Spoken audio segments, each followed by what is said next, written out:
Taylaron's story. Chapter 1. I stared at the cakes, muffins, and sandwiches lining the counter, willing myself to feel hungry for them.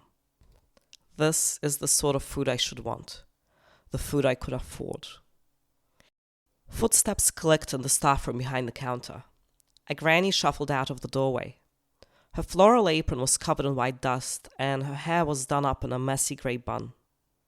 She leaned slightly on the glass of the counter, peering over the various pastries before glancing up at me.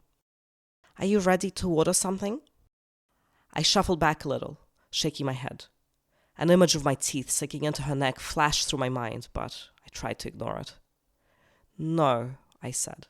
"I'm just looking." She smiled, standing up straight again. "Well, dear, once you've decided," she said, and pointed at a small bell on the counter. "Ring this, and you can order." I nodded, glancing at the cakes again. I imagined taking a bite, chewing the dry, sickly sweet dough, the rough mass sticking in my throat. I couldn't do it. There was no point in trying. The cafe door swung open. Immediately, chatter flooded the room. A group of teenagers, maybe just a few years older than me, made their way to the counter. This was a small cafe with poor air circulation. I could deal with one anemic old granny, but not this. I pushed my way through the crowd and to the door, escaping into the fresh air. I let the air fill my lungs, but this air was tainted with human scent. I felt an empty pit somewhere in my stomach, a gurgle surfacing every time a human would walk past. The crowd was always my least favorite part of the market. I reached into my pocket, feeling for the small fabric pouch. I fished it out, feeling the weight of it, or lack thereof, in my hand. I opened it, pouring out a few golden coins into my palm. Surely this would be enough. I wouldn't have much left, but I needed to eat. My brain already felt fuzzy, as if I was manually forcing the rusty cogs to turn every time I needed to think. I couldn't go on like this much longer. I popped the coins back into the pouch and slipped it into my pocket. I needed to go to the international market. It wasn't a long walk away from here at all. The only issue was that of directions. Most of the market is along a wide, busy street, but the international section takes up its own alleyway. This alleyway is situated between a fish shop and an enchanted item stall. The entrance is barely noticeable. You really have to know about it to find it. Luckily, the crowds on the way there were manageable. No, it was not lucky. It would be unfair to call it luck when, really, it was quite purposeful. Especially when hungry, I tend to visit the markets exclusively during the early mornings to avoid the crowds. A few empty tables line the alleyway of the international market, each with a sign hanging either overhead or from the front of the table, advertising the regions from which these products come from. Already, I could smell it. They must spray some sort of scent into the air, or maybe smear some onto the table, just to attract vampires. I slipped through a group standing in front of a table selling some snacks from Mandera, and headed deeper down the alley, following the scent. Finally, I spotted the purple fabric sign with Doran embroidered in large golden letters. I shuffled forward, trying to see where they keep the blood, hoping that I could afford it. The shopkeeper was already preoccupied with a different customer, so I stood back a little, trying to keep my distance from the humans. A few moments passed. This was taking longer than it should.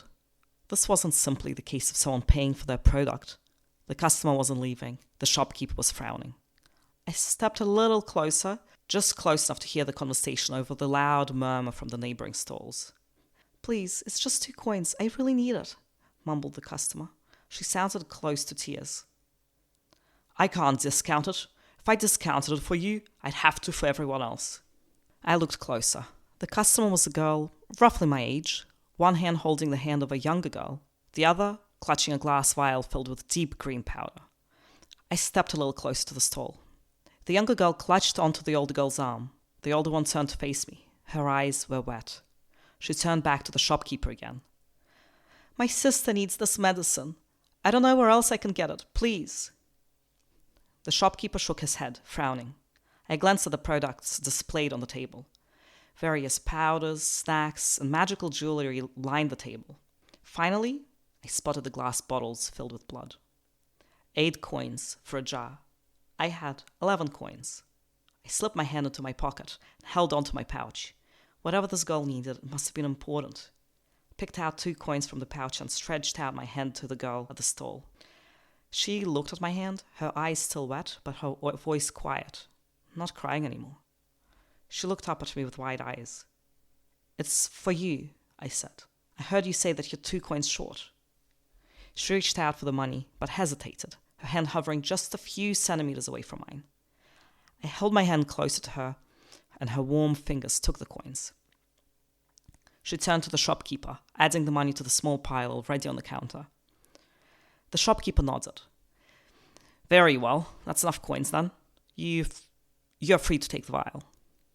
The girl let out a breath, clutching onto the small glass bottle. She shuffled the smaller girl out of the way, who was still holding onto her arm. I stepped up to the counter. "1 bottle of blood for me, please." I held out the 8 coins. The shopkeeper took the money, counting it before placing it somewhere under the table. He picked up a bottle of blood and handed it to me. I wrapped my fingers around the cold glass.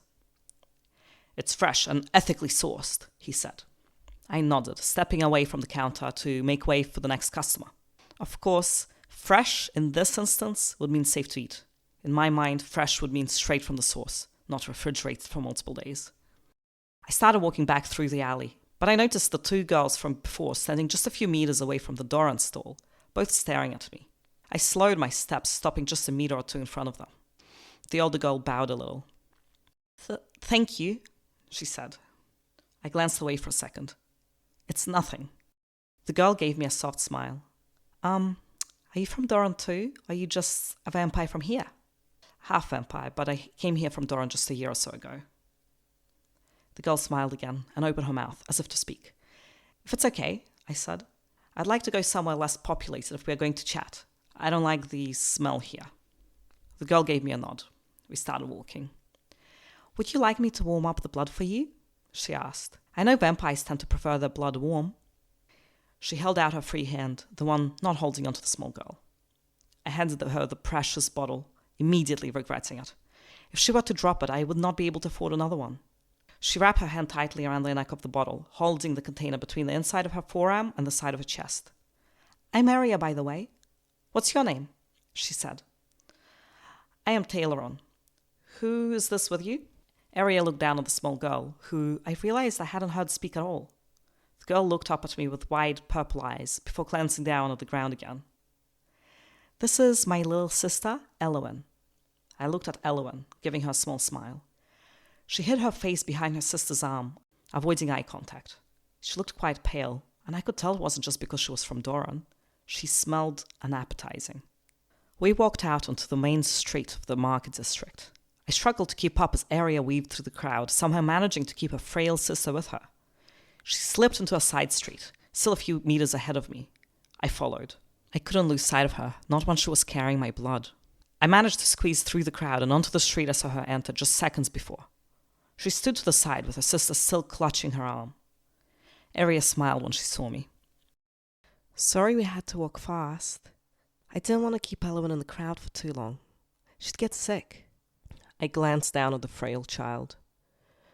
"Was the vial for her?" Aria nodded. Her eyes pointed to the ground. "Thank you again for the money." I shook my head, not sure what to say. "I assume you want to have your snacks soon. I can show you a nice spot," she said. I followed her through the streets until the dense growth of the forest came into view. It was a familiar forest, the forest I've grown to know well over the past year, so I was surprised to see a different angle of it that I hadn't seen before. Just before the trees began, a stream separated the 2 grassy banks. Aria carefully descended the hill, keeping a tight hold of her sister and my blood. She walked down to the riverbank and paused, looking up at me. I stepped down the grassy hill towards her, soon standing next to her on the bank. Aria held out the bottle towards me. I instantly took it. It was warm with her body heat. Maybe not exactly human body temperature yet, but close. She brushed the puffy skirt of her dress forward, sitting on the grass. Her sister sat down next to her, on the side furthest from me. I sat down, too. I looked at my bottle, filled with crimson red liquid. I opened the lid, and the scent instantly hit me. It was strong, savory, metallic. Everything that I ever wanted.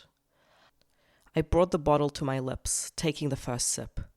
When the taste hit my tongue, I had to resist the urge to gulp it all down at once. For me, this was a special treat. I couldn't waste it. The second sip was different.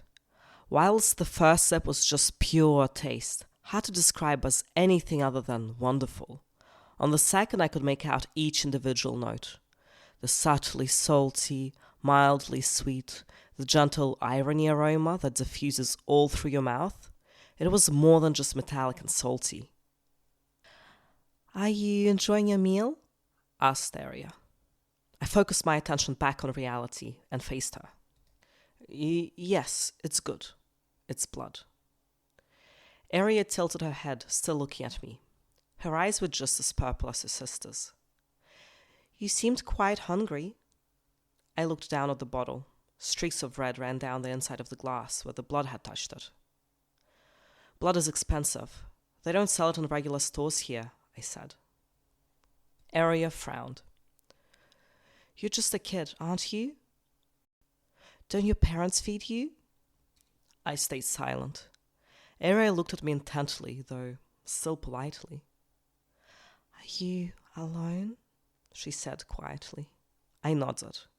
Aria turned her head to face the lake again, her hands resting on the purple fabric of the dress. It almost shimmered in the sunlight. I tugged on the top of my scarf, making sure that my skin was sufficiently protected from the sun. "Where do you live?" she asked. I looked away, placing my eyes on the moving water of the stream in front of us. "Just anywhere around here," I replied. I could see Aria glancing at me from the corner of my eye, but I didn't turn to look at her. I continued watching the water, watching a few birds washing themselves in the stream. She said, pausing. "If you want, you can come with us. We live in a nice cottage in the forest. I'm sure there'll be room for you." I looked up at her. She gave me a small smile, glancing away as our eyes met. She seemed to really mean it. "I don't want to impose," I said. "Would your parents be okay with that?" We don't really live with our parents either." I nodded slowly. "Okay then, if that's fine with you. Just for a few days." Aria ran her fingers through the end of one of her ponytails. She had two, filled with violet hair, loosely tied near her collarbones. "Well," she started, "once you are finished with your snack, we may head off in the direction of the cottage. It's not too far from here." I nodded before taking another sip of blood. With each sip, I felt my stomach settle, my whole body relax. It was as if I could feel each sip of blood fill my arteries, travel through each vessel, warming up my limbs. I knew that this wasn't how it worked. The blood traveled into my stomach to get digested, but that knowledge alone didn't make the warm, euphoric feeling in my limbs disappear. I was starting to feel so relaxed that I thought that I could fall asleep just like that, despite it being the middle of a sunny day. And maybe I would have, but I noticed Aria looking at me again. "You seem finished," she said. "Are you ready?" I gave one nod, feeling almost too dazed to speak. Aria stood up and brushed the back of her skirt. She reached out to Elowen and helped her up. I glanced down at the now empty bottle, a few red streaks still inside. If I came across some clean water, I could capture these droplets and drink them diluted. Nothing wasted. "Are you coming?" Aria asked. Yes, I said, dragging myself up from the ground. Aria grabbed hold of her sister and headed to a small bridge over the river. The bridge looked old, but Aria confidently stepped across, gently guiding her sister over it. I followed her, careful not to slip into any of the gaps between the wooden planks. Soon, we were walking between tall trees, shrubs, and vines. She led me deeper and deeper into the forest. I felt a little nervous, careful to keep up. I didn't recognize this area. It wasn't long until we reached a small wooden cottage. The outside walls were covered with moss, but otherwise it looked well maintained. Aria stepped up onto the front porch and knocked on the wooden door. I stayed standing to the side. A rustle emanated from inside the cottage. Then emanated some bangs, something that sounded like pots or other metal objects dropping. "It's us," said Arya. The door opened. Arya glanced at me, then glanced back at whoever was inside, muttering something I couldn't hear. A head popped out of the door. It was a granny with dark grey hair and a short haircut, wearing long, dangly earrings. She narrowed her eyes, staring at me. She stood like that for a second before relaxing her posture and waving her hand dismissively. "Fine," she said. "I'll let him in." Arya smiled at me, gesturing for me to come over.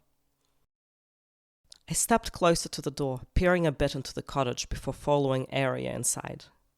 The inside of the cottage was dimly lit, but otherwise clean and airy.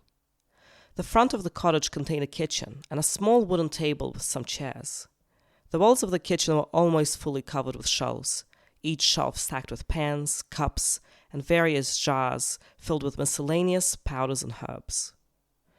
Arya walked further into what looked like a living room. A few shelves lined the walls, and a bed stood at the back of the room. Arya sat Elwyn down on this bed. She took the vial out of her small leather bag and handed it to the granny, who carried it into the kitchen. The woman stuck a slender spoon into the vial, carefully scooping a portion of the powder.